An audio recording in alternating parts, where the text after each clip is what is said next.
Olá, alunos do quinto ano, estamos aqui para mais uma aula de ciências, né? Nós estamos agora iniciando o quarto bimestre, quarto e último bimestre, né? E hoje nós iremos utilizar o livro 4, certo? O primeiro capítulo do livro 4 fala sobre as estrelas.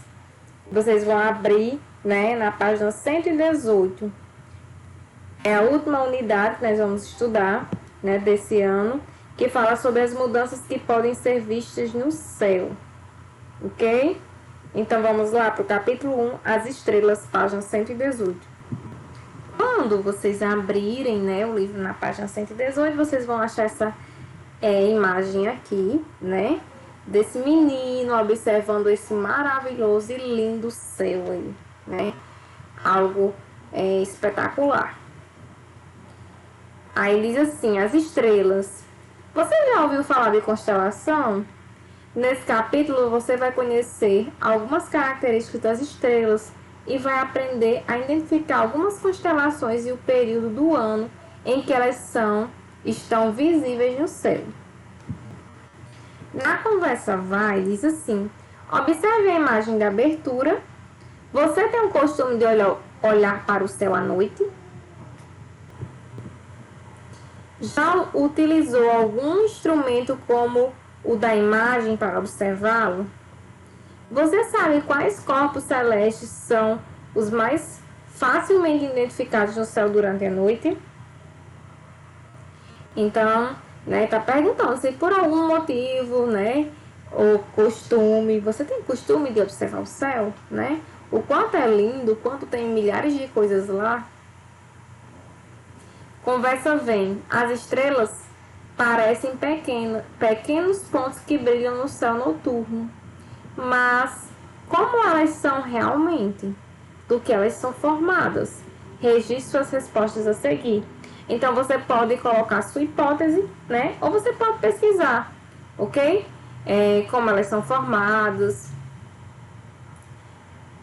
Mais abaixo diz assim: como são as estrelas? As estrelas são corpos celestes que emitem luz própria. Elas são compostas de gases e estão em constante transformação. O resultado dessas transformações é a energia que emitem em forma de luz, né?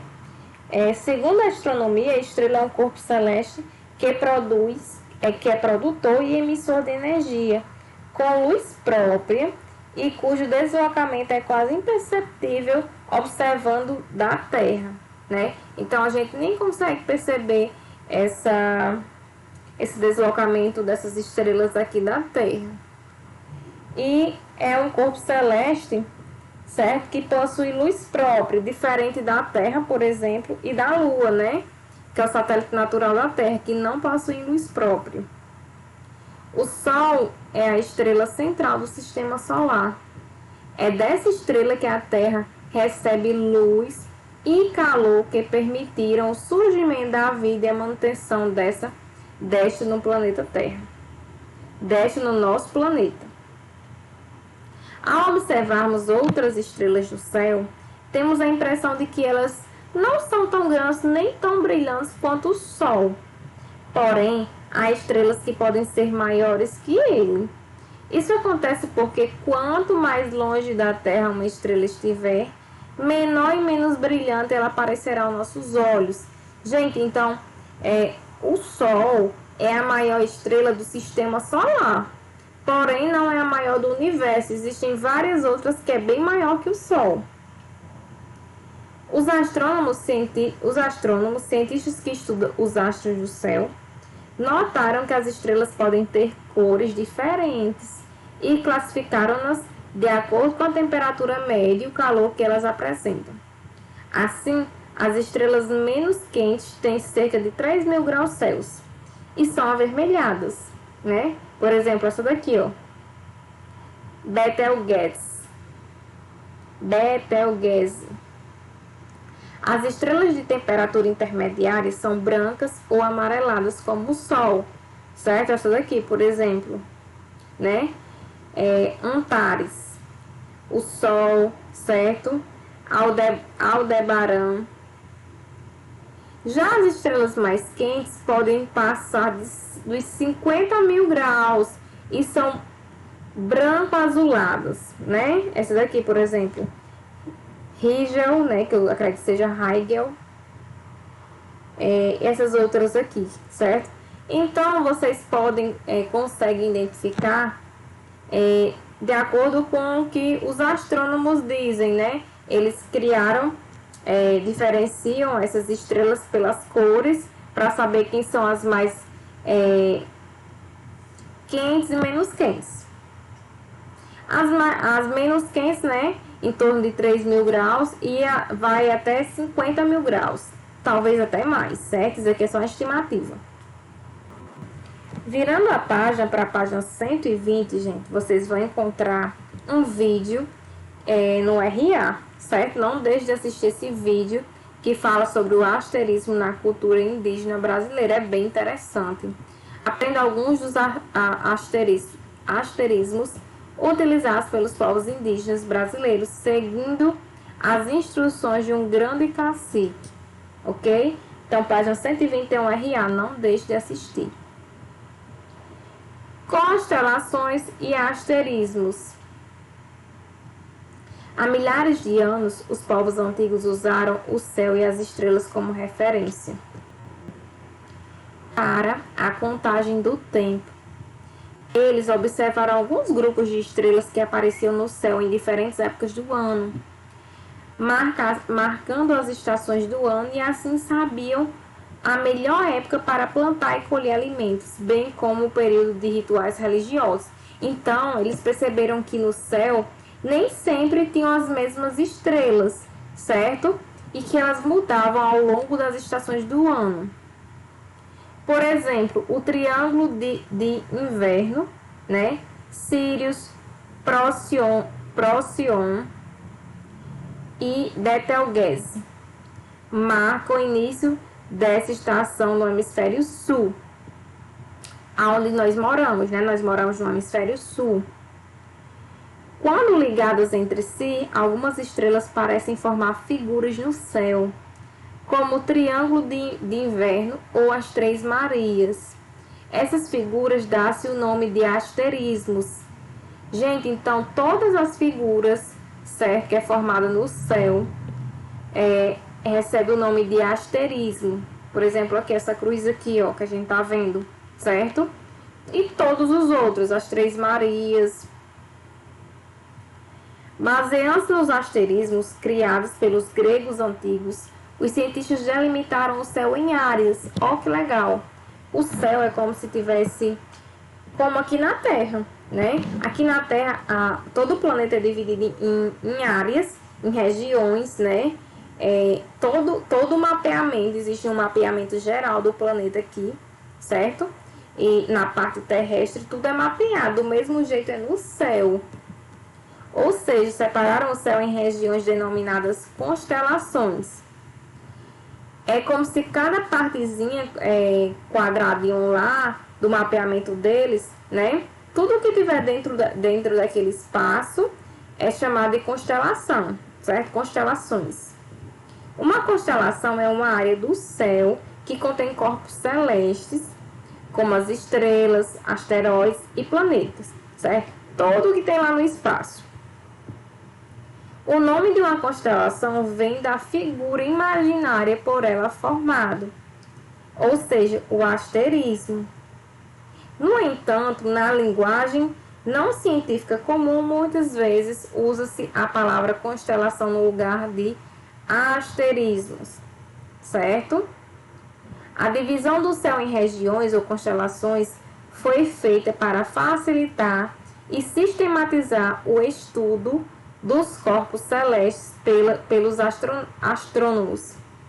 Atualmente, a União Astronômica Internacional reconhece 88 constelações oficiais. Dentre elas estão a constelação de Escorpião, de Órion, de Centauro e de Cruzeiro do Sul, que podem ser observadas do hemisfério sul. Por quê? Existem outras constelações que não podem ser observadas do hemisfério sul, mas que podem ser observadas do hemisfério norte. E do mesmo jeito, Existem algumas que podem ser vistas lá, que não podem ser vistas aqui. E aqui é para diferenciar uma coisa, gente. Asterismo, certo? É a figura que é formada a partir dessas estrelas, certo?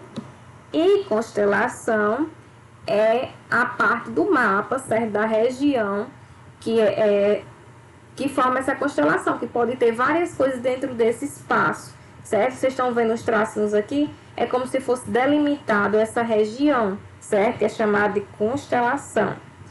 E a figurinha que se forma dentro desses espaços é chamada de asterismo. Continuando na página 122, constelações e estações do ano. Ao longo do ano, a posição das constelações varia no céu. Por isso, observando as estrelas, os povos antigos sabiam da chegada das estações. É porque, né, o planeta ele faz os movimentos de rotação e translação, viu, pessoal?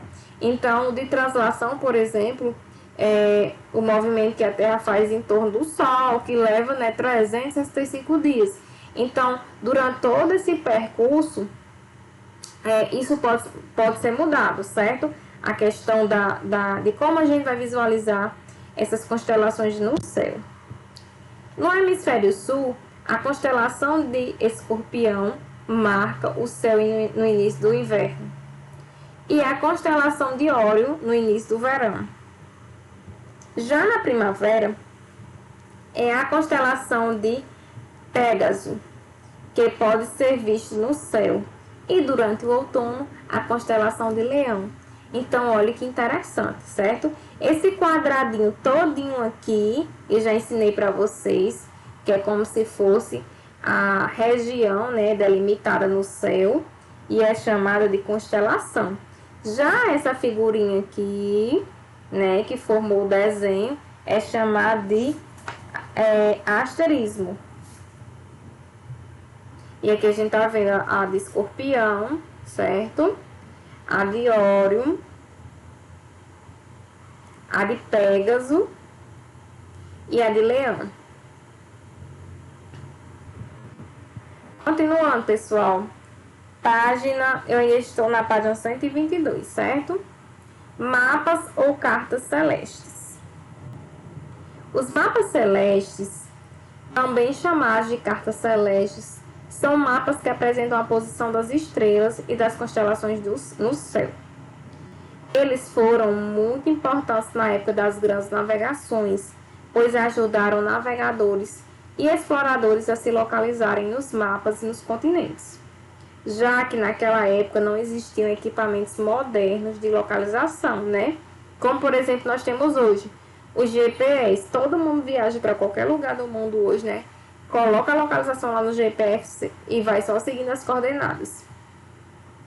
Ainda hoje, os mapas celestes são utilizados para estudar o céu, com a vantagem de serem gerados rapidamente em aplicativos e utilizados por qualquer pessoa interessada, não apenas por estudiosos, como era antigamente. O planisfério celeste é a representação da esfera celeste em apenas um plano, deixando à mostra somente uma parte do céu visível em um determinado dia e um determinado local. Gente, inclusive no livro de vocês tem um planisfério celeste, certo?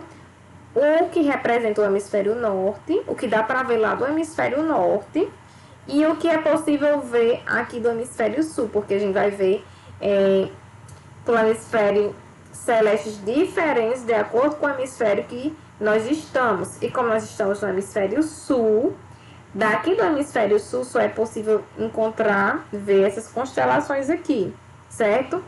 Do hemisfério norte também é diferente. E isso pode variar, certo? De acordo com os meses, com os dias, com o horário que você queira ver, certo? Nós vamos até realizar uma atividade com isso. Então, que legal, olha. Um planisfério celeste Por ele, utilizando o plano espelho, você pode, pelo mês, pelo dia e pelo horário, ver constelações diferentes, gente.